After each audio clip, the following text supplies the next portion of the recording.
Unsa naman ni oy? Ay! So for tonight's video no, nanay mi karon sa Cafe Herbaceous no. Kaya namin information nga mo na nila pinakalami diri sa Davao ang pastries and cakes no. Nice. Nya mo ni ilang mga baligya na vanilla basque, mga chocolate basque, ug na mga Rams and Claire. O na naglibog na kung siya mong orderon dire mo na. Gana niya na matong isa ka babae. So dirty chocolate croissant na lang gi-order no kay ay mo pugong matcha pod. So tilawan na nako tong gi-order nako be.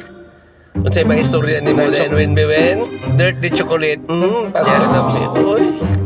Unya tilawan na to. Abi no gipicturean ko. Sige tilawan din ako tong vanilla basque. Oy. Unya kay mura pagtilaw na ako mura jud ang sarap ng feeling no.